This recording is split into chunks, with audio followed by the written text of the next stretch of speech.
and the notorious RBV, ready to do it on the Monday locker room, kicking your week off. Another big week at HMG and Russo brand. And time to hustle, grind, rise, and shine. Packer, Hamin, RBV. YOLO. Yeah, man, kicking the mic like GGP over there this morning. Got something going on here. All right, we got it. Good. You're saying, back at it again. Yeah. Well, I guess that's the big conversation when people want to begin. You guys are back in business here.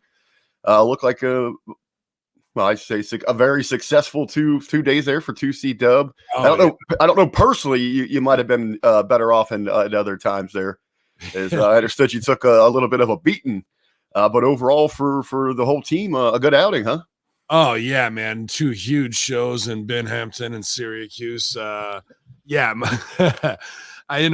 legendary that I'm in the Shitty 6 matches at 2CW, and then the second night a fecal 4-way tag match. But both ended not pretty, not our best performances. But got crazy heat on the mic to kick it off, so I got to shine, and I get over my entrance, and then you can only do what you can do, man. And hopefully it comes together. We got pops and things along those lines. There's no doubt about it. But it happens everywhere. It doesn't matter if it's SmackDown Live. You can work your ass off and the finish can go to shit. But that's why they call it a Shitty 6 at the end of the day. But huge matches all night long on both shows. Just shockers with Dalton Castle's return and to be in a 4-way with Josh Alexander, Moose, and Eddie Edwards. I mean, come on. What other indie shows are pulling that kind of shit off? Nobody. It was good to see Evil Uno and Stu Grayson or Player Dose and John Huber, Luke Harper's family, Amanda and -1 and aunts and stuff showed up as well, and they were on the show second night, and Alex Shelley and Davey Richards killed it as well. Hung out with Big Cass for a while, and Too Cold Scorpio, had really great conversations with them. Enzo was pretty busy because the line for his signings and all that for him and Cass were real deep there. But I mean, just one legend, not to name drop everybody that's on the show, that Josh brings in. The girls were phenomenal. Thunder Rosa, Mercedes Martinez, Rachel Ellering, come on, B.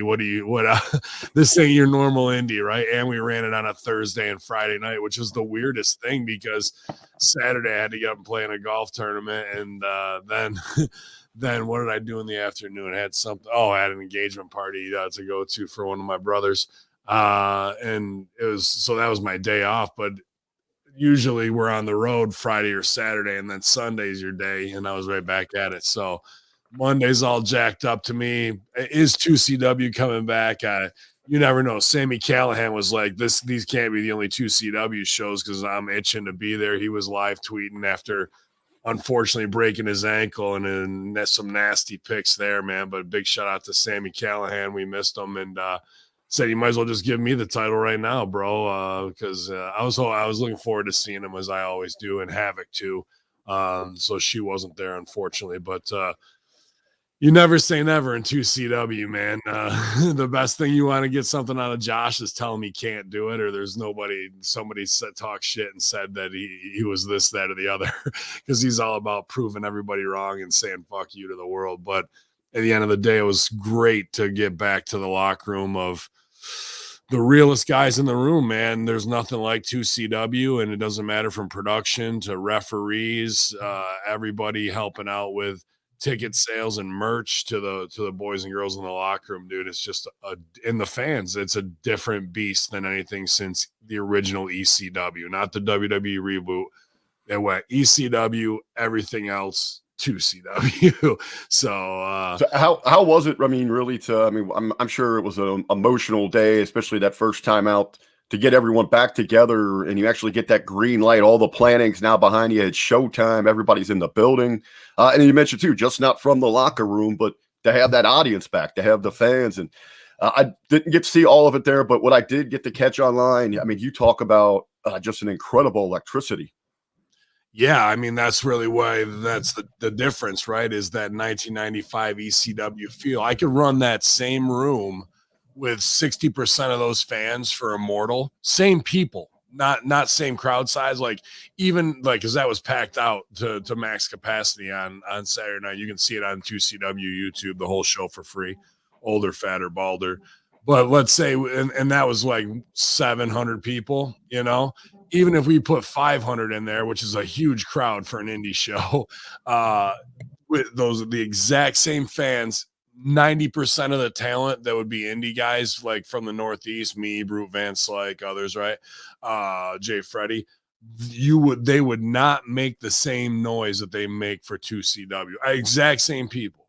Like, so that's what's crazy about it in the dream booking and the moments and the long-term storyline and the callbacks and the, every little thing that everybody wants to really work into their match to pay respect to that experience that we had, that I had from 2012 to 2015.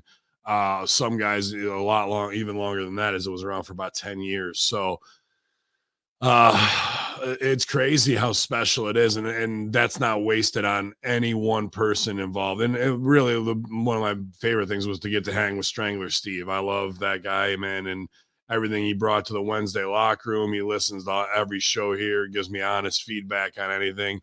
I hit him in the balls with my flag. He was backstage. I almost dropped him. I was just playing around. I felt bad, but at the same time, it was hilarious. And then he tried to bag tag me before I went out there. But it was great, man, being back there with, like I said, it's not just about the locker room, it's everybody involved, ring crew guys, Jack Trades his guys, and all that shit, man. And everybody, all the old faces were there. There was a couple that I'm surprised didn't show up for whatever reason, and wrestling locker rooms will whisper and what have you, but that was a time to put any ego aside and just be there, man. You know what I mean? Like, and it's not like 2CW suffers from ego. That's just wrestling in general. But well, it was magic moments, no doubt, especially Friday night. Thursday night in Binghamton, like Binghamton's always a hot crowd, and it's mainly the same people, but it's just like the armpit of New York State. Like, to drive into Binghamton, it feels like you crossed into a third world country. It feels like you stepped back into 1971 to me for some reason. The infrastructure is breaking down, and there's just junkies everywhere. And I mean, that's that little shitty city, man. And it didn't, I don't know, it was like getting things warmed up. It didn't feel forced by any means, because I haven't played in the American Legion there in 6 years. But we're like, is this 2CW, or are we trying to make something happen that's not organic? But then Friday night, it was 2CW 100% heart and soul. It wasn't some reboot of something to be bastardized, you know? What were the houses like? We got a couple of questions here in the chat. One of them that Frank's Pickle Barrel is kind of asking about. Yeah. How do you turn a profit? How do you make money on a show when you just have like such a stacked roster? Right. So there's a couple ways. Obviously, Josh does meet and greet 50-50. So half of what Enzo and Cass go to cover that. And that's smart, right? And that goes with almost all upper level stars, I believe, too. Davey Richards, Moose, right? And then they also, the night one, there was a bloodbath between Jason Axe and Jay Freddy, hardcore match, blood everywhere. So then they sanitize the canvas, and then they cut it up into squares, 200 squares, and then people will buy that the second night for that $20 a pop for a ring canvas. So there's another $4,000. Then he also auctions off the turnbuckle pads. So people buy tickets to win turnbuckle pads from 2CW. Pretty historic, brand new turnbuckle pads he has made. So those are some side hustles plus merch. He brought back the illegal Reese's peanut butter cup shirt for 2CW that got the cease and desist because he don't give a fuck. And he loves the winter snowball hats and the snapbacks and all the, he's a hardcore hat dude, so he knows that culture more than I do, like Bello does.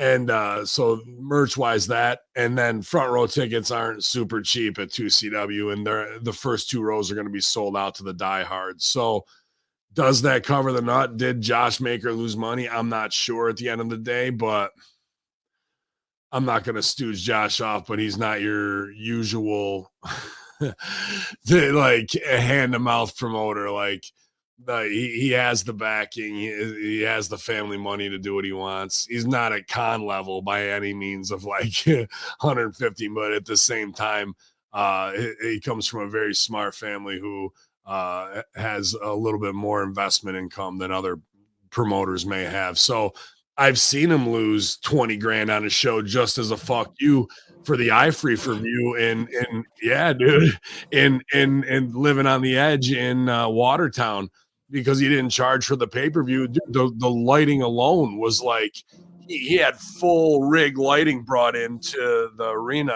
and had it all set up, a whole pay-per-view company, like everything looked top notch. You can go watch those. I think that was Living on the Edge. Man, that's a tough call. I'm gonna have to look that up. But it was from Watertown, and that's just to be like, nah, we're gonna look pro, and I'm putting this show on. He did well. He had Piper and everybody else on the show for signings and whatnot. You know what I mean? But like, you want to put up 20K just in fucking lighting and trusses and all that kind of shit. Like, that's why it's for the fans and for the culture. And at the end of the day, when almost any indie folds, it's because the promoters lost X amount of dollars. Did they accomplish anything? Not many have. 2CW, the money that he came out in the red for, created a legacy that will live on forever in wrestling. So, well, and I think, what you guys have been able to establish there, you see, I mean, how many years has it been, Will? I mean, it was 5+ years since you last ran. Yeah. And you have that energy. You were able to bring back that same fan base. And one of the things I'm learning, very early on in promoting is one of your biggest obstacles, and you got to be committed to, is growing and maintaining that fan base and continuing to always bring in new faces and to keep the same ones there, not to have that rotating door. You have to know who's hot. You have to be in touch with not just so it's dream booking and making moments that are in the storyline that are ongoing, whether it's a title chase, tag team splitting up, you know what I mean? Whatever individual thing that you want to keep going, and then interweaving dream booking throughout that. So Slick Wagner Brown versus Too Cold Scorpio was the third installment, and it took fucking like 9 years to put it all together, but the crowd popped humongous on the finish because of it, so. And even Jay Freddy, who's a massive Syracuse fan, has been to Japan. And I think he's probably be on Impact too. And a smaller guy, Jack, stocky, great wrestler, wrestles like Benoit and Eddie Edwards and the Wolves and shit. And he's a huge Syracuse fan. He faces Moose, who's obviously shredded and a Syracuse starter. And Jay Freddy beats Moose. The place went nuts, bro. And the finish made sense. And it was fucking phenomenal. Like, that was one of my favorite matches. So was Scorpio and Slick Wagner Brown. They were both great on the Syracuse show that you can see for free right now. But it's about running Sammy Callahan and Rob Van Dam on a Monday night because we can get RVD and he's Mr. Monday Night.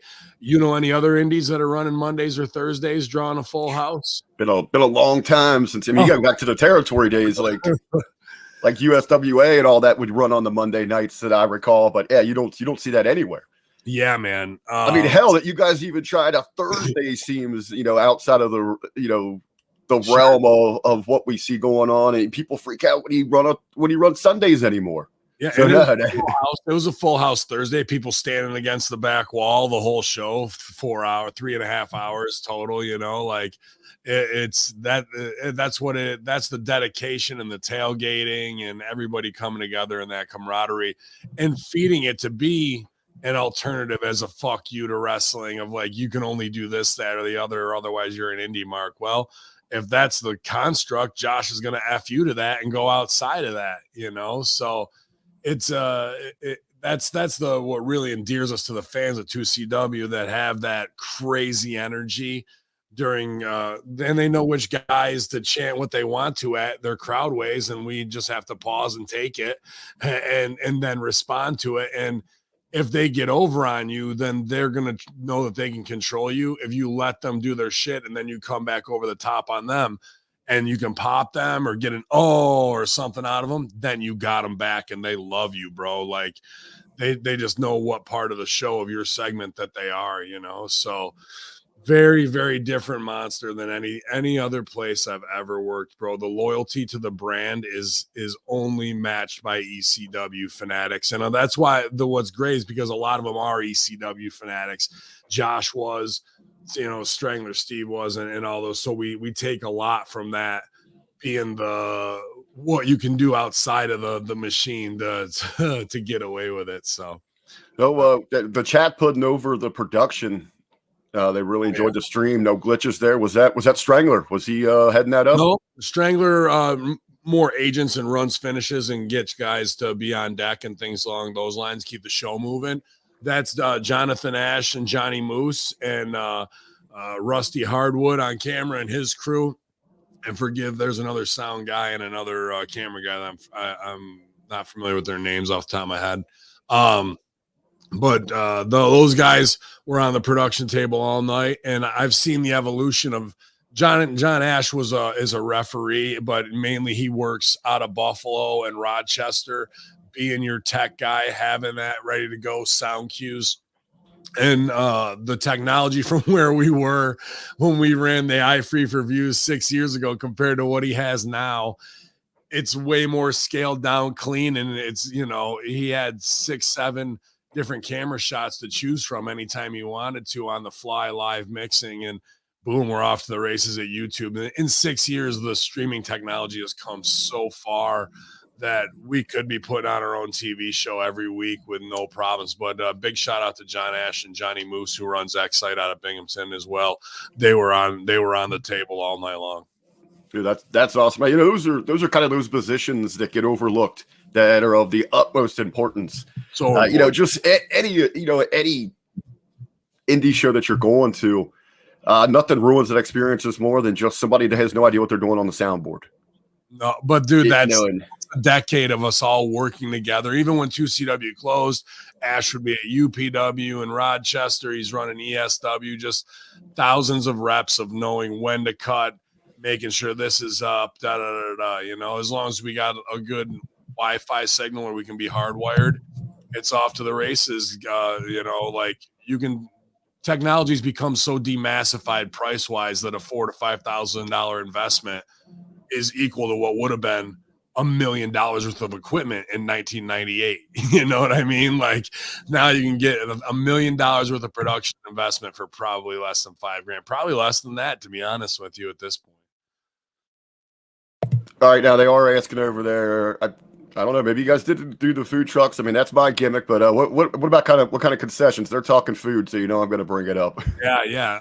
Well, in Binghamton, they have a whole kitchen, greasy kitchen there, so you can get burgers, pizza, fries, and there's a bar there because Binghamton's full of raging alcoholics and methamphetamine addicts. So that was it, and that's why Binghamton's always a hotter crowd because you're pouring booze on it. But then where we usually play at Pastime Athletic Center, which is the original home of 2CW, there's a bar downstairs, but it's kind of not at the same time. People aren't going up and down to get drinks. But this place we played, because we couldn't get Pastimes, called the Alien Opera House, and the upstairs is perfect for a 2CW wrestling show to house 500 to 700. It's split level, just looked awesome on camera. Nice stage at one end as well.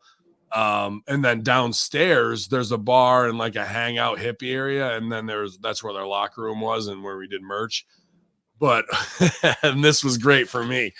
So you got to come down the steps, and the bar's like 40 yards long, so people are in a line down, and they're got to go all the way to the end, and Enzo's signing thing is right there because he's brilliant to put it right by the end where the beer is.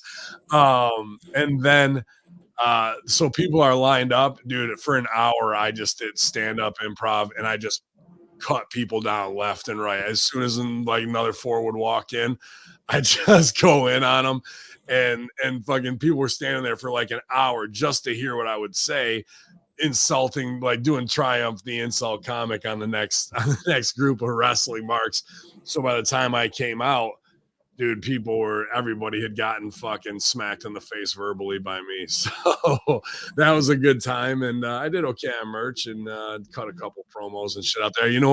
One guy came up, his name was Jack, and Jack Mehofer. And he actually bought the Meltzer Russo painting. So that was pretty funny. Like some diehard Russo fans there. See our own Stevie Richards in there trying to stir the shit, get himself I booked. was just gonna ask. I said, See, everybody wants that 2CW booking. He wants no, but Stevie has worked 2CW, so we could easily fit it right back in there. I was surprised no Spike Dudley, who's the grandfather of 2CW, but I let him know on Saturday there, on Thursday, that I had canceled the show twice in the promo. I'm not sure if the promo from Thursday, they were taping it, it wasn't out live, so I'm not sure what Josh is going to do with that footage. But that was a rough show for me. I fucked up myself. Like I was in there in the shitty six with Super Beast, who Eric Mohammed Timmons, a real big man, like my human shield, weapon of ass destruction, 450 pounds. And I was coming in double axe handle to eat a boot, and I was going to feed around, eat another one, take a bump, and then he flare flops. So I came in for the first one, and I thought, dude, the guy's 450. Like, I didn't expect him to be up here on me, 6'4". I was expecting the chest. So I came in, and I didn't have my hand up, and, bro, he kicked me straight across the jaw, and I quick flash of light. I fell back on my ass because it was so stiff. Got up, came in again, took another one to the chest, and then started to do the flare flop, and I flinched and almost put my knees up. I was like, that's a good way to get your legs broke. So I got him down just in time, but I was fucked up. My teeth on my left side were touching where they should be like aligned on the inside, like they were aligned perfectly. Like that's how far over my jaw was. So I started to push it back in, had the doc check on it, but for about 3 days I was fucked up. I feel better today, but the next night, he turns me around and clocks me on the left side and starts and stiffs me there. So he's punching my jaw back in the other way, and it actually felt better the next day. So some stiff shots for old hacker from Eric Mohammed Timmons, but I worked with the guy for years, and he would never do anything malicious. And the first one was me not getting my hand up and thinking that big man wasn't going to be there with the kick, because it was all there, dude, and my jaw paid for it, no doubt about it. Well, there we go. I guess time will tell if we see the full-time return of 2CW. Well, let them know at 2CW Wrestling that you enjoyed the pay-per-view, man. Just high quality is that's what we want to deliver, not just in booking but in experience, and then online digital delivery was awesome. So shout out, it was just great seeing everybody again, man. Now I will say there was probably one downside of the return of 2CW, and I saw this in a couple different places. People, they were wondering where the hell their Friday night self-help group was at. Yeah, well, I know they've been deprived because I was in Jamaica and didn't do it. I had to watch SmackDown yesterday because I was on the road Friday night, but that's just what goes with performing, man. Usually Saturday is when we're on the road. That's why I say Thursday, Friday was such a weird thing. So I did miss watching with them yesterday. I did a live watch along reviewing my boy Frio Season, brand new album out. He just got signed to Sony Music, another 15-year overnight success. So I reviewed that. It's on my YouTube. It's here on Twitch too, for as long as they keep it up. But go check out Frio Season on Spotify, Pandora, iTunes, man. Just a grown-ass album. If you like that Jay-Z 1998 like epic, sound, that Madison Square Garden sound, like this album's full of it. So I had a great time reviewing it, and I was super proud of him. So I wanted to do a little live thing yesterday in the time that I had. Well, I know how you can watch a 2CW pay-per-view. Go to 2CW YouTube. It's right on there. Let's see. There you go. They'll have it right there for you. I know you probably this afternoon you'll be joining Stevie and Mr. Russo or over on Russo Brand for the review. But here for the Monday Locker Room, Ben, I wanted to get some of your early thoughts on this 2021 WWE draft. They're asking me what 2CW stands for. It stands for Squared Circle Wrestling. Yeah, a few people answered in the chat there. Okay. So the draft itself, did you get to catch the full episode, or did you just kind of get the highlights of it? Or no, I caught the full episode, man. I try and watch to make sure that people who are paying for premium content on Russo Brand Channel Attitude are getting not a mailed in, response from me. Not that anybody else mails it in. I'm not saying that. Stevie watches. Stevie's more than paid his dues, but for me, it's not even that. It really, it's the sickness, but the devil's in the details, right? So if something happens on SmackDown that would get glossed over in a recap, that detail or that little stupid thing that gets cut is usually going to be the best thing that happens for Master Shoot Theater, that it like becomes a detail, you know what I mean, to go out there. So that's another reason why I like to watch. Like, I don't like watching the whole show, but I force myself to, because I want those small, because like 3 months from now, a callback to that will be a perfect button on a scene or a perfect like laugh line, Well, what were your early thoughts there coming out of night one as we look forward here to night two of the draft? I guess since Friday, we've had some supplemental draft picks as well. Overall, this thing was, and I heard you say this last week, that they might not even know what the hell they're doing. They did a terrible job of laying out what this thing was supposed to represent, like what the rules were going to be about retaining to brand. I mean, even very simple to who the hell was making these selections. Yeah. At some point, you have Sonya Deville, who is upper management now, who is acting as like a general manager of sorts for both shows, says, well, I didn't make this pick.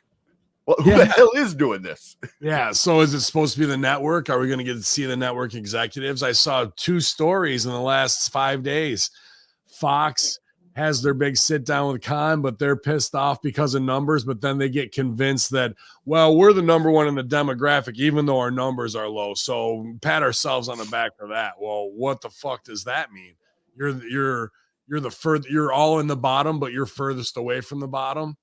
Like, so like, like that don't like, that's just them juking whatever stat they want. And I bet WWE, and then the other part of that is they don't know shit about the fucking draft. They haven't been told about what was going on. That was like 3 days before, maybe last Tuesday.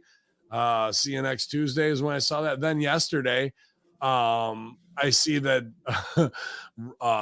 USA is pissed off because they're in the dark and tired of being lied to, and that the upper brass wants to do anything, but nobody's doing anything before the draft. So like, I think it's because they were promised one thing and then not given a vision from what I've seen on here, dude.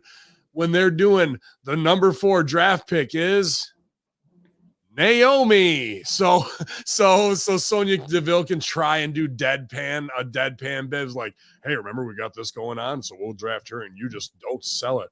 Naomi. And she can bring down all the energy and shit. Like, ugh.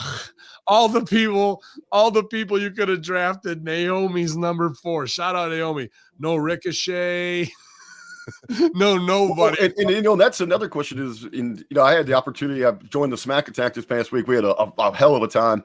I got to go toe to toe with the vet in a fantasy draft, which was a blast. You can go check that out on the Hamin Media Group Patreon from the Smack Attack this past week. But we're asking this question. Okay, even in a kayfabe sense, who the hell would pick Naomi? She hasn't done anything of relevance storyline wise, character wise, in so long. No, but she's had this little dumb thing with Sonya Deville the last 4 weeks of like, right. It goes back to what I said, but Sonya runs both shows, so why would? And that's when she makes that little line. What, dude? Right now, you are a Fox and USA executive saying the exact same thing. Imagine they don't know. They don't have the list, even though they said they did have the list of who's going where. And fucking all the people they watch week in and week out, and Naomi's number 4 because it fits a shitty little storyline. And what's the real reason why Naomi's on SmackDown to start with? Usos, because of making sure that he's got a ride, I guess. Yes, she is his babysitter to make sure he's not DWIing. That's the only reason, after the shit with Lana and Lana's gone and all that shit, right? Dude, and this is where we're going. All the talents that you could have picked before them to bring up. Cesaro, Seth Rollins, whoever, bro. Naomi is the number 4 is where we're going. Dude, imagine you're an exec at home going, all right, and then the execs don't know. They're really taking it seriously. Like, all right, what top talent are we getting that are drawing on the quarter hours that Drew or to Naomi? Oh, okay. If you're an executive that maybe is just tuning in because, okay, you've heard us sing about this draft, they're going to switch people, and you tune in, how many of them were kind of like, who the hell is that? I'd say you could say that about every talent, whether it was Yeah. Naomi or Drew McIntyre. Or is Naomi that selling point of, oh yeah, that's a very athletic African American looking woman, woman, athletic looking. Yeah, they went with EST, so they already filled that FloJo Simone Biles spot, right? But they sent EST to the other brand. So it's better like, well, we better cover our ass and show them that we still have someone that looks like Bianca. I don't think so, bro. I think it's as simple as there's a shitty little storyline going on. We need some filler for our show, and we want to keep this Sonya thing going. And Sonya's going to try and act, and it just sucked all the life out of the show instantly. That segment was the rest of the draft means nothing after that. When you make a move like that, it's like now we know we're playing storyline. We're not playing pick the top tier talent, where Big E gets shuffled and Naomi's more important than Jinder Mahal. Is that what you're telling me? And it's the same as the bullshit PWI 500 list. Fucking Mansoor was number 180. Go see who's behind number 180, bro. Cash and Wheeler, FTR's behind 180. Dude, just Colt Cabana. Mansoor's better than Colt Cabana. Like, it's all a bullshit lie that people like start to buy into, and then you expose how phony it is with one pick like a Mansoor or a Naomi, and now the credibility's shot. Everything's bullshit. Well, speaking of Mansoor, he was involved in the supplemental draft, I guess, that we got on Talking Smack. So we had 17 moves or 17 selections, not necessarily moves, but selections that a good portion of the audience will never see. No names really of real significance here. Some that jump out. Mansoor goes to SmackDown. Oh, Mustafa Ali. So they'll be able to continue what they've got going on. They both make. Of course, we're going into Saudi Arabia in 3 weeks. Yeah.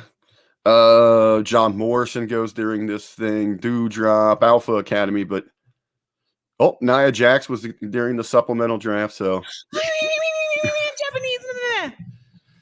here's one that I think you would have got a huge reaction if you did this on actual television. Toni Storm goes into supplemental draft.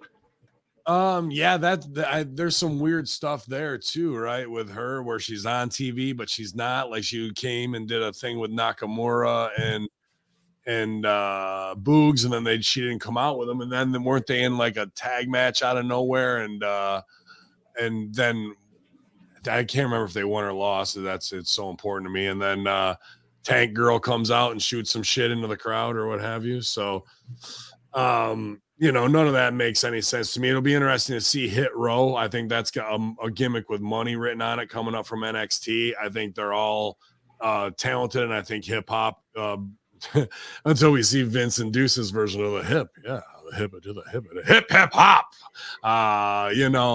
Well, I know you would talk about that last week on the review. Yeah. It seems like with something that started so organic with Hit Row, so now they're over scripted in some way. I'm sitting there watching the show last week, and I'm just thinking to myself, do black people really talk like this? Well, what's corny about it is that the big pops where they all come in together. They all come in together on the group thing, like it's a produced promo, like a song, which I don't have a complete problem with because they deliver it that way in the cool black street. You know what I mean? Oh, everybody gets their shit in at one time, but it does come off as a little phony, but that's fine. They're an entertainment group. I like how they've transitioned from Death Row Records, where, it was kind of like Suge Tupac feeling, and like a Little Kim mixed in. Now it's more like We the Best Music, DJ Khaled, Migos, and a little bit of Cardi B. So it's much more marketable that way and relatable. Me as a 90s kid, I like Death Row, don't get me wrong, but Creeping While You're Sleeping. But this is going to be able to get over more with little kids and be more in the present. And I think these kids can deliver. And it's just about letting them keep street credibility and not be tuned down by 76-year-old men trying to get business over. But I think there could be some cool interactions that make wrestling in the moment with Street Profits. I think there'd be good heat with Gable and or Alpha Academy, whatever, Gable and Otis. I'd like to see Cesaro work with the Diamond Mine and those shooters and like develop a pack, maybe of Thatcher and those guys too, man. Like there's a lot of guys that are floundering that could be the mentors to these younger talent to do crews. I don't know. There's options for stuff here, but for WWE to follow through from 1 week to the next is an impossible task for them, bro. Because they're ripping up scripts. There's nothing written 6-7 weeks out long term. Things are getting shredded on Sunday that were worked on all week, and then Monday we get to work like, what are we doing? We'll figure something out. I guess for most cases we've got this draft, the 2 days of this draft, but none of this goes into effect for over a month away. We've also got other announcements. We've got to get through the Crown Jewel. Spaceman mentions over here in the chat. Then we've also got the big announcements coming up of the Queen's Crown and the King of the Ring coming back. Yeah, so we're just oversaturating with too much gimmick bullshit, and none of it will mean anything. Like all that is little. Look over here with some flashy graphics and what's it mean, but we don't have anything building to that point where we have anybody believable. Like, and what do you get at the end now? You get to end up doing some dumbass king or queen gimmick where you have to act like you're a fucking Louis the 14th regal asshole out of nowhere, see Baron Corbin or whoever, only to lose it to somebody else so they can act like it. See Shinsuke Nakamura acting like the emperor. We're like, stop with the motherfucking crown and the scepter and shit from it ruined Booker T. That King Booker shit was the dumbest shit ever, bro. Macho Man kind of was able to pull off. Even Harley Race, a guy who's a fucking dude who should be breaking guys' knuckles in the ring, has to come out with a dumbass crown and purple fucking robe on, bro. Like the King of the Ring to me, aside from when Stone Cold got over by being himself and cutting the promo, believe me, Vince wanted Stone Cold to be wearing some fucking dumbass crown and having a fucking cape on. I guarantee it. But Steve was like, and it went another way. So I think the King of the Ring and what it did for Charlotte and all that, it's just dumb as shit to me, bro. All this fucking regalness of the royal family. If there's one thing I want ended on this planet, it's the royal family to start with, not to embrace some bullshit that's a lie out of the gate. It does nothing but ruin characters for a full year. Yeah, as I asked the guys that run Smack Tech the other day, is this just a terrible, corny way to come full circle with Corbin and make him the happy crown, the happy king now? Maybe, but that's just, I mean, even what was on SmackDown this week with Corbin and Riddick Moss, where they're just laughing douchebags now. They look like they're Fear and Loathing in Las Vegas fucked up on mescaline and fucking doing whippets and taking a bunch of mushrooms. Like just coming out and doing forced laughter and wearing trendy douchebag clothes is from where we were with Baron Corbin doing real downtrodden things on his own social media with a real performance to as forced and as phony and as stupid as this is, shows the complete lack of ignorance and ability to long-term storytell from their creative team and how to truly create and build a character from the lowest level up to the high. He was rich and was back on top in 2 weeks. Bro, that's a fucking 8-month build.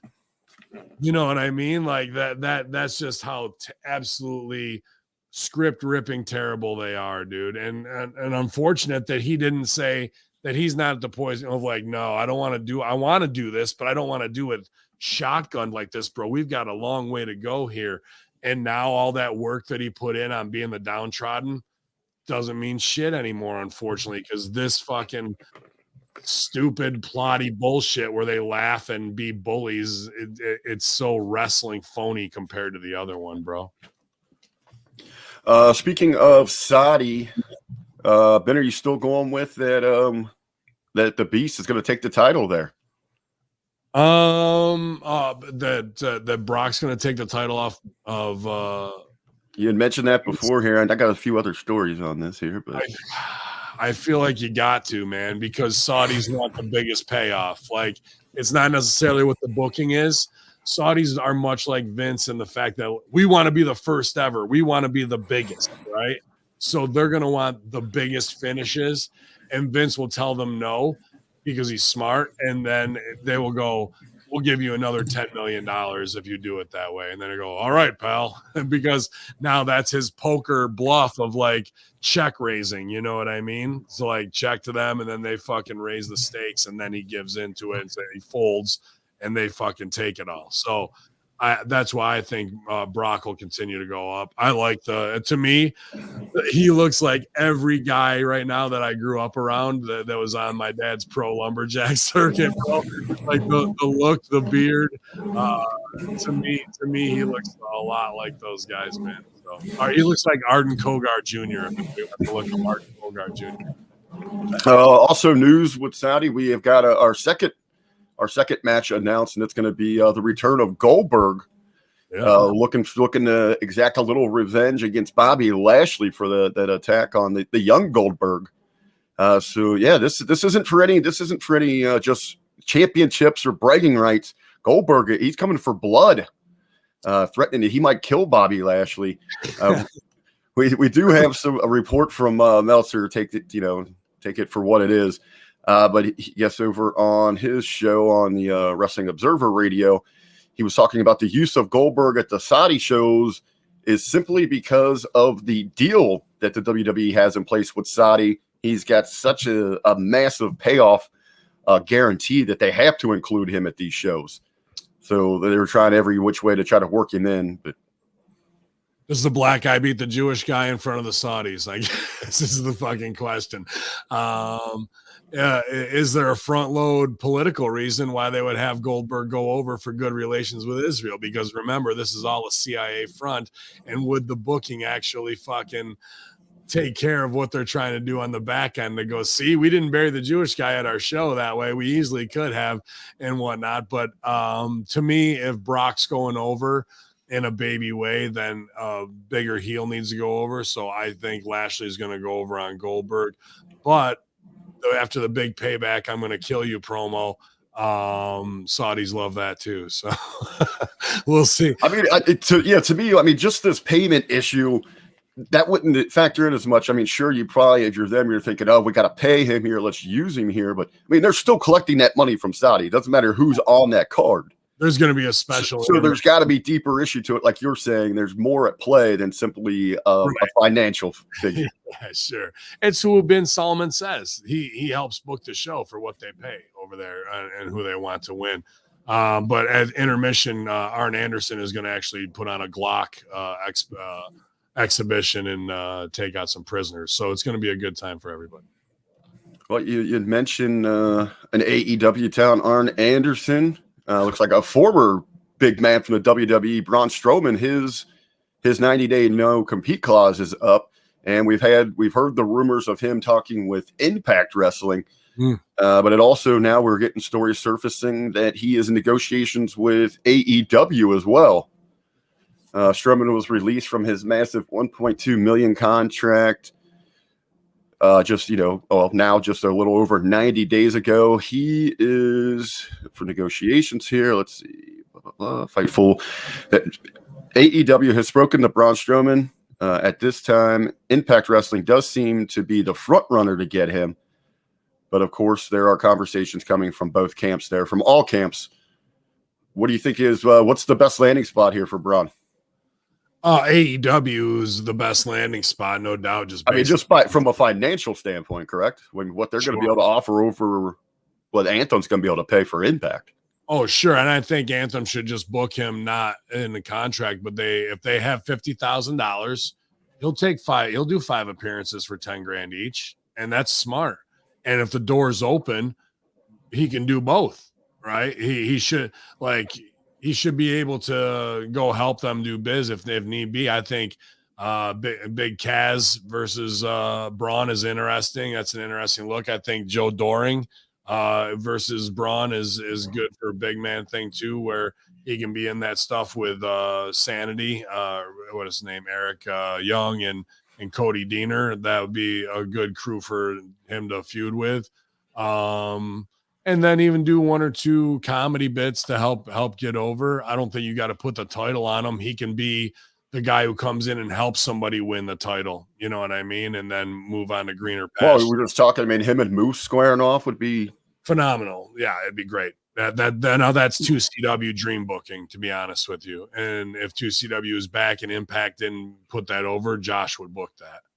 So yeah, that's good. And I also saw that EC3 told him that he's got to kill Braun Strowman in the change the narrative thing. So there's interesting stuff there as well. You know what I mean? Of what you could do character wise into where he would go with AEW, but he goes AEW. That's another massive name who's got to eat up camera time, bro. And look at the guys they've signed. Like, what's Charlotte's husband's name? Oh, Jade. Dude, how forgotten about it. He's done nothing. Everyone put this guy over as like the next everything, right? In WWE, did nothing. Comes over here, then gets his fucking legs chopped out by Malachi Black, fucking Daniel Bryan, CM Punk, and Adam Cole. Has done nothing. They even put him with fucking Chavo Guerrero, and he turns on Chavo. It doesn't even become a storyline after that, bro. Like, doesn't even figure in. Just like, now you're going to bring in a Braun Strowman. What's on deck for Andrade? And Andrade took the spot of Sonny Kiss and fucking everybody else, right? So, like, it's going to be interesting times in the next year for AEW with contracts not getting renewed from the indie talent that started the company for them.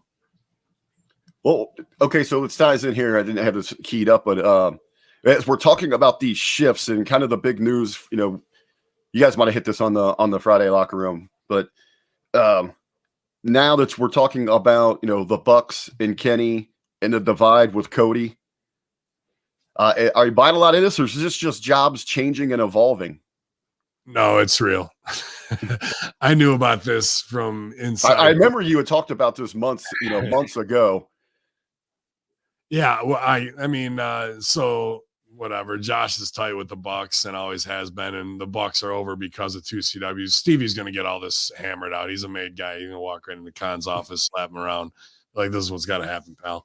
Whoa, baby. That this was going on with Bucks and Cody. I had known about that. Not what the heat is. I don't know, like, if there was falling out. It just seems like while he was working on his stuff, there was a divide in that. And then Khan, I'm sure, is getting inside info from Bischoff and getting big brothered that way. And then whatever he does with Meltzer in their free time, who knows? So he was getting more and more bold. And once 1 or 2 things worked, that would take away the reins of power from those guys as he got more addicted to being the power player booker and confident in himself. So, which it's his fucking family's money, so he can do whatever the fuck he wants to do at the end of the day. But yeah, then the divide from the elite, the elite, and I would also hear that Omega is like kind of checked out and just would rather play video games and be left to fuck. I said a lot of his reports are that's where he's shifted his attention, and he's just kind of focused on obviously his own wrestling. He's still helping with the women a little bit, but his main focus is working with their video game initiative. It's not, I mean, yeah, that's probably under his umbrella. I'm not talking about that. I'm talking about just going and playing video games. Just screw everything else. yeah, pretty. But here's why, and I don't hold it against any of them. And I would, and I heard the Bucks were like in charge of merch and Matt's wife Dana, which is super smart because those guys made millions of dollars before they ever got to fucking AEW on being just merch machines of their own. So that's who I would put in charge too, with the hustle already in place, you know. But these guys, what the problem with this was, these guys were all over other places, Japan, Indies, what have you, right? Top names. They can perform and they can do the post-match press conferences and kill it.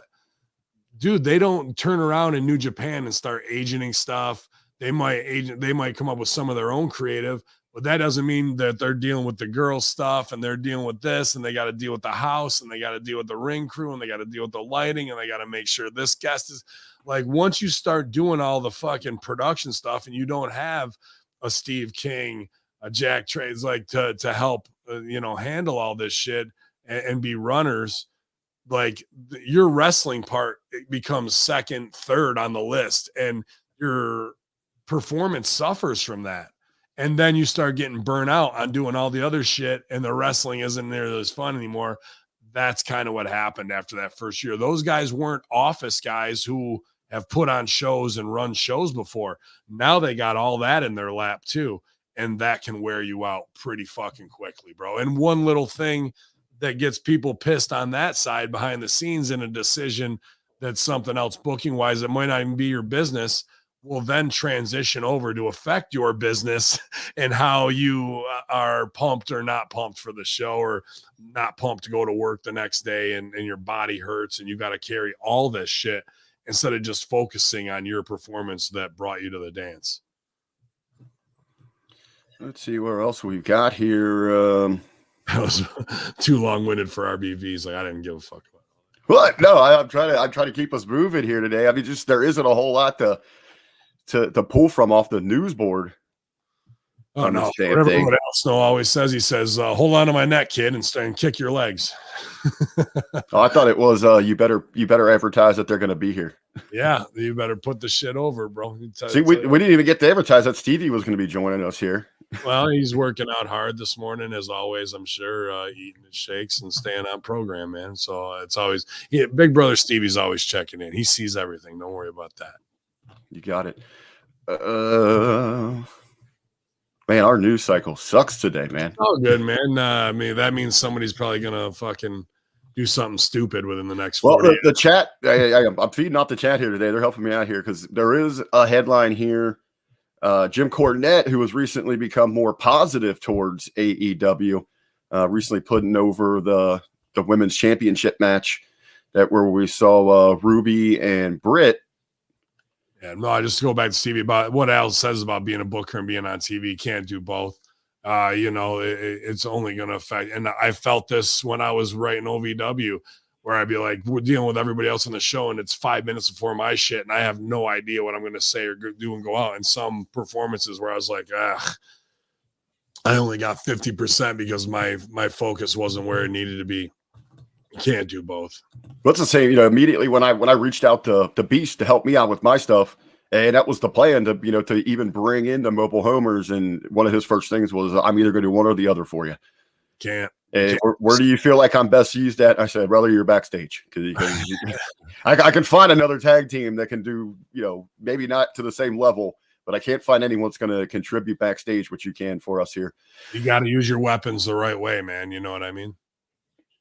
I mean, it's another side of it too. I love ring announcing myself, but when I'm trying to run the floor and make sure that everything is running smooth, that everyone's in position, that I'm giving Beast the support that he needs, can't do it all. Sure. So you have to step away. Mike Martin wants to know about what I think on John Jones' arrest. Yeah, this fucking dumb cokehead. Fuck him to start with, and from Binghamton, New York. His family, which is the armpit of New York State, Attic Central. It's where he crashed his car on Yayo it was 4 years ago. And now he's smacking his wife around I saw like a week before that, he's showing pictures of himself headed to 260. He wants to be the greatest heavyweight ever and da-da-da. He's obviously gassed out of his mind. He's on a ton of fucking steroids. You don't go from 205 to fucking 260 and put on pure muscle, 55 pounds of pure muscle just by doing Stevie Richards fitness and eating right in a year's time. It don't happen. So he's obviously on HGH and growth, and he's been busted before. Bill Burr's talked about this, that he believes steroids will become much like marijuana, just commonplace in society and become legalized within the next 5 to 10 years. And I see that. Really? Yeah. Will Mark McGuire and Sammy Sosa become like pioneers of it? That looked back differently because men get what they want. And if men see these guys jacked all the time and it becomes easy to get on the black market, it's going to trickle up into fucking getting more than just TRT from your doctor. Well, I think it makes sense. I mean, you really look at it. Yeah, you have certain aspects that want to, frown upon what they were doing now, looking back. But in the time, no one was saying anything because it was absolutely saving baseball. Absolutely. It was one of those Absolutely. things. I'm sure you were the same way. You saw it in public. There was always a radio on, a television on, and when either one of those two came up to bat, everyone stopped what they were doing. Yep. So, what are the side effects of steroids? Money, fame, and What do you always say? Main events and championships. yeah. So, fail upwards, right? So that it's an interesting look. Now, not trying to put John Jones over for being on gas because he smacked his fucking wife around in front of kids. Which, what's a side effect of steroids? Heightened anger, fucking not thinking correctly, testosterone flowing over. Plus, this guy's a known cokehead. I'm sure she's probably in on the sniff too. So I'm not trying to say that she didn't try and light the fuse either. As any woman can do. But that don't, if you're a fucking UFC champ, putting your hands on a fucking woman like that is you're done. You're an idiot. So this guy's a multiple time loser who makes bad decisions. And just because he's won some fights, I'm not putting him up on a pedestal. He can fuck off royally, to be honest with you. I think he's a black eye on the sport. He doesn't bring anything to it where aside from now people wanting to watch him get his ass whipped. You need a big baby face like Brock to come in and fuck this guy's world up and leave him laying that he never wants to get in there again. So I think John Jones is a failed human being, to be honest with you. I don't care how far he's made it, how much money he's made and all that shit too. He can fuck up an opportunity in less than a week after trying to get himself over. He's building into something, and the fact that he can't stop, pump the brakes, and not let emotion take over to make a super bad decision shows them to me that he lacks 90% of what it takes to be a real man. Oh, and I think, though, in that roundabout way, the way you just laid it out just shows how marketable he still is, and someone can still use that to make a dollar off of him. So welcome to everyone who acts like the boxing and wrestling world has got some moral compass. It's been run by mobs, carnies, and queers since the beginning of time to fucking exploit fighters who are, doesn't matter what race they are really at that point, to the story they want to tell from a freak show standpoint to a retribution standpoint. They just like Vince.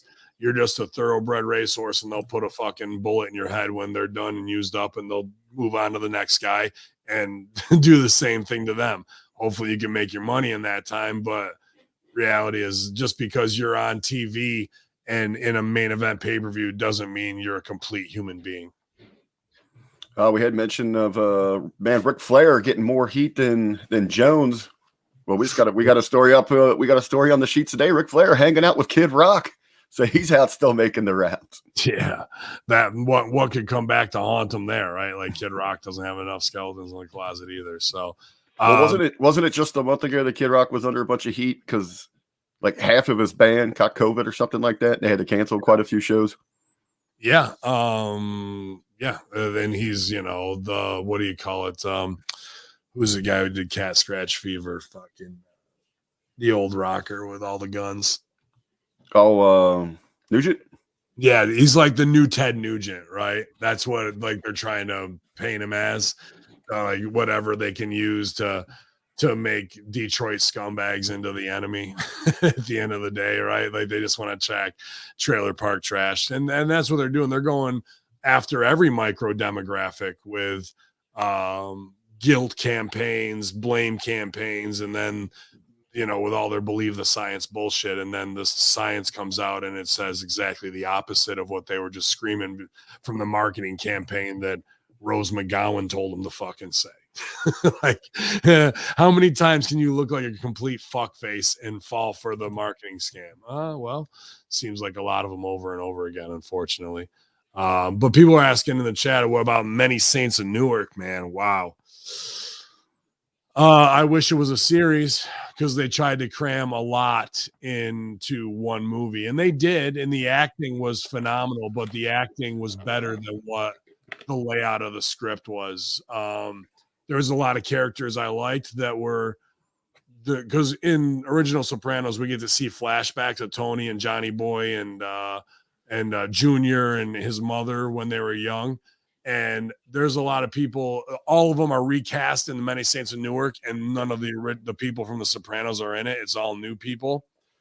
I thought the woman who played Olivia in this new one was excellent, better than even the other one was. The other one, and on the Sopranos series, um, a couple things I didn't like was like using a different voice for Christopher Moltisanti from Beyond the Grave. They should have used Michael Imperioli, in my opinion, to do that. The kid who played little Tony in this one was as good as the one in the series. And then obviously James Gandolfini's son is completely believable as a young Tony Soprano, but it didn't focus enough on Dicky Moltisanti and Tony Soprano's relationship. It definitely should have been a lot more of that, in my opinion. He just cut him off. Ray Liotta was really good too. But they just try to cram so much in. The guy who played Uncle Junior was really good too. Like to wrap it up in 2 hours. Sopranos went on for a decade and kept people, just like glued to the TV. This was trying to fit in too many references, too many everything from the I was going to ask you because it wasn't a series. It was, they're just trying to do too much inside of the time restraints of a movie. There's a lot in there, dude. Like even references to Goodfellas when one guy's running away from this fucking place that's about to explode. Like the way Junior says things, he falls down in this one. He goes, "Your sister's cunt." Like that's a fucking reference. Like you in the, when we see him as an old man in original Sopranos.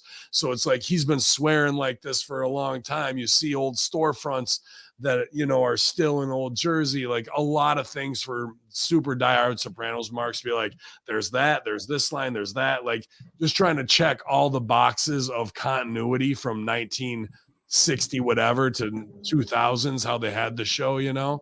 So there's a little bit of, for the diehard fans, hey, we got it in there, we got the continuity in there, that was always like, hey, did you catch this one? And that takes away from the story as opposed to letting it happen organically, It's just trying to fit so much into 2 hours. I really liked it though. I give it a 7, 8 out of 10. And it was, it's at the end of the day, the worst fucking David Chase Sopranos thing is going to be better than 99% of what gets produced out there, So, but I really liked the Dicky Moltisanti character. I liked how even then they were trying to deal with Olivia's mental issues and showing how pharmacology in the 70s was just a burgeoning technology thing and how people dealt with that stigma. There was a lot of good undertone stuff in it, man, that I've only watched it once. I'm sure I'll watch it a dozen more times. But yeah, the acting was all phenomenal. It's just the screenplay, you can't get it. It's too much. And I've thought about this from one of my ideas of where I want to go. I was like, this would make a dope movie, but is it too much? And should this be a 5, series fucking thing? Even if they made this into a mini series of 4 episodes, that's really what they should have done with the Many Saints in Newark. I think they just crammed too much. They didn't need a full series, but a 4-part mini series would have absolutely been perfect. Is there any talk of another potential spinoff style movie based around the series itself? I don't think so at this point, like a spin-off character like Junior's side of things and whatnot. What was really good in this is, though, you get to see Junior and the things that made him angry and jealous. The one thing I really didn't care for, and it's not the guy's acting, it was the character choice, is the guy who plays Johnny Boy Soprano, Tony's father. In the Sopranos series, he's a much more likable and charismatic guy, even though he's a fucking stone cold killer at the same time. And you can see that's where Tony gets his fucking charisma from.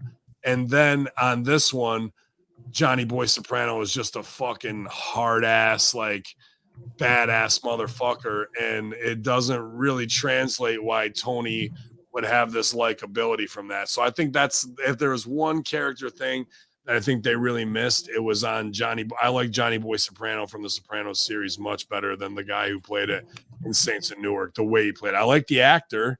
He's just, it just was a bad character choice in my opinion.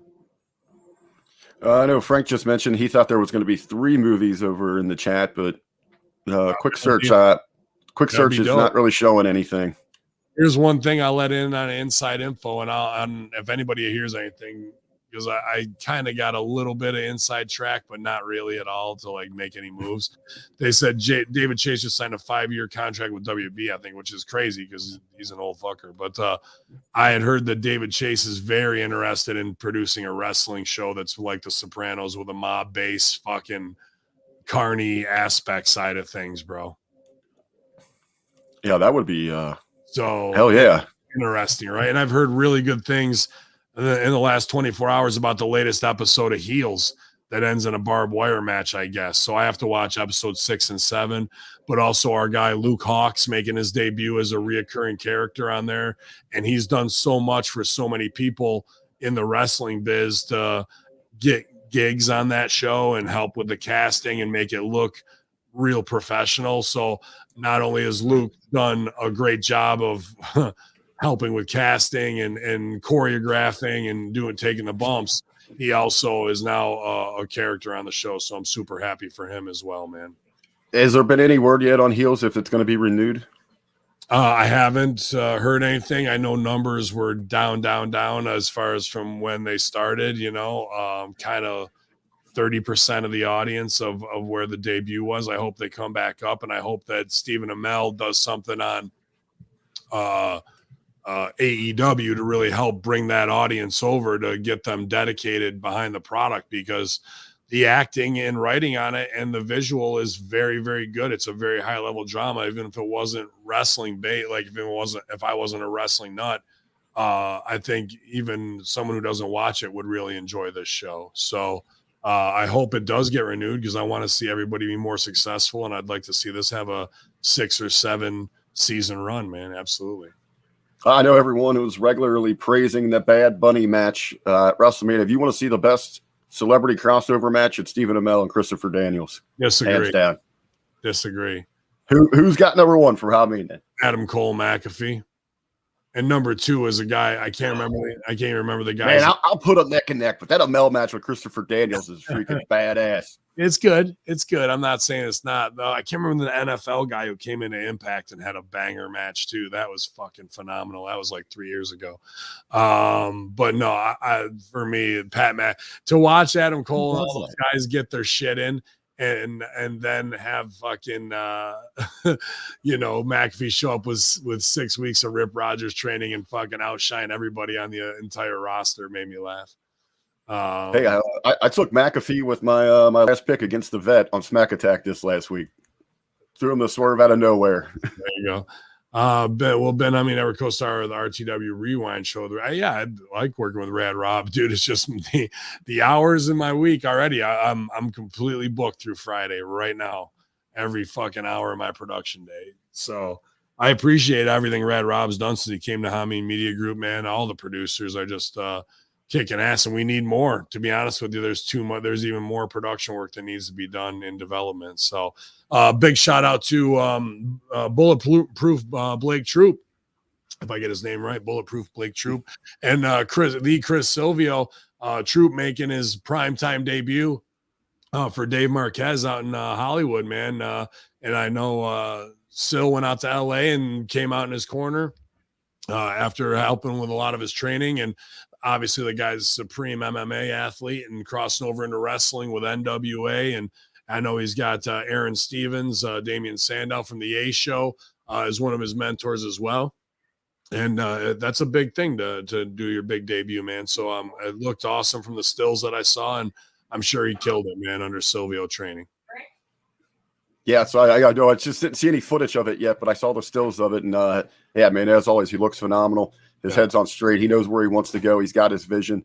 So you got to believe big things are coming for him.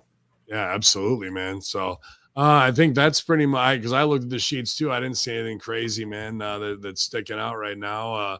I'll probably watch Many Saints of Newark one more time, and I might do something. I got to reach out to Joe Feeney because I want to. I've been wanting to do something Sopranos wise, and this might be a good way to break the ice and kick it off a little more in depth. So keep an eye out on patreon.com/Hamin Media Group for that.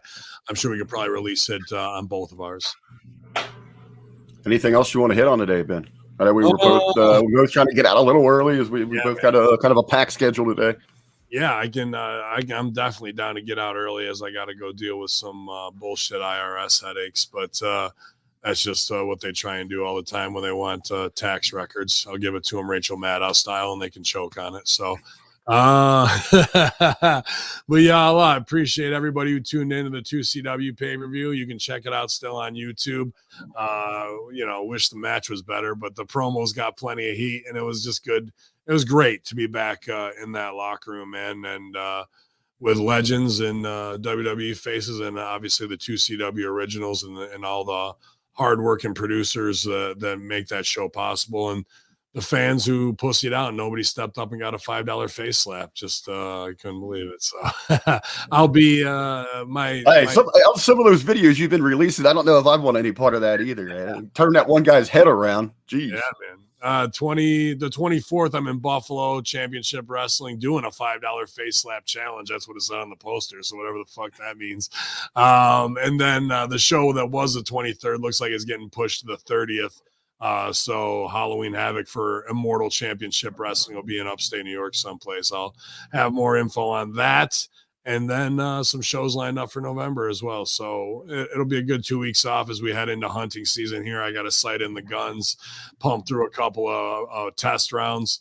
I'm sure Stevie's over there working the Glock like Arn Anderson. He's got his new laser sight dry fire kit, so he's having a good time working on his aim that way, man. But I look forward to going from Jamaica out to the tree stand, man. Those are like my two polar opposite places where my mind gets the best vision of going forward. So hopefully you guys got your space you can escape to while all this madness is going down and everybody wants to fucking judge everybody else for some dumb little political mask or marketing decision. Don't fall for it. Don't believe the hype. You guys know it. You guys are here at Hamin Media Group, so you're already awake to the truth of what's going on, man. But we'll be here, so keep it locked. Russo brand channel attitude this week, hopefully soft relaunch, but you can always get us on Patreon and find us at Hamin Media Group on YouTube. Please give us subscribe there, as we're trying to get over 1,000 subscribers to get that channel monetized. And if you're at twitch.tv/Hamin Media,